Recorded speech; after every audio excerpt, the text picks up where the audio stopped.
শালা কি জানি কোন মুরগি চোরের কথা শুনে যে ব্যাংকে চাকরি নিয়েছিল। 5 টাকা তো বিল কিনা হবে আর 5 টাকা লাগিয়ে। দে বাবু আমার টাকাটা তুলে দে তাড়াতাড়ি। না দাদা ওই টাকা তোলা হবে না। কেন আজ ব্যাংকে ভুকভুকি ডান্স হবে নাকি? আরে বাবা ক্যাশ নাই। বাবু একটু বুঝার চেষ্টা কর, টাকার খুবই দরকার, তো দাদিকে হাসপাতাল নিয়ে যাবো। কি ব্যাপার দাদির শরীর খারাপ নাকি? না কালার চেঞ্জ করতে নিয়ে যাবো। কাল্লা চোদ্দা, শরীর খারাপ বলি তো হাসপাতাল নিয়ে যাবো। আরে দাদা কি হয়েছে দাদিকে ওইটাই তো জিজ্ঞাসা করছি। কি বলবো ভাই, লিভারে কাজ করে না। তাহলে লিভার খারাপ হয়ে গেছে? না লিভার দুবাই ঘুরতে গেছে।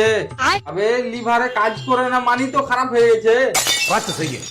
আচ্ছা আচ্ছা আচ্ছা তা দাদু ডাক্তারে কিছু বললে? না ডাক্তার বাবা কথা বলতে পারে না। তুই বারা টাকাটা তুলে দে তো তাড়াতাড়ি। আরে দাদু ব্যাংকে ক্যাশই তো নাই। তোমারা ব্যাংক খুলে কেন বসে আছি? পোলিও দিছিস নাকি? আরে মারা ব্যাংকে টাকা তোলা ছাড়া আরো বহুত রকমের কাজ হয়। কি বলবো ভাই, তোর দাদি দুদিন থেকে কিছু খায়নি। ভালো তোমার পয়সা বেঁচে মানে ভোগ লাগে না নাকি দাদিকে? না ভোগ লাগে না, ব্যাটারিতে চলছে এখন।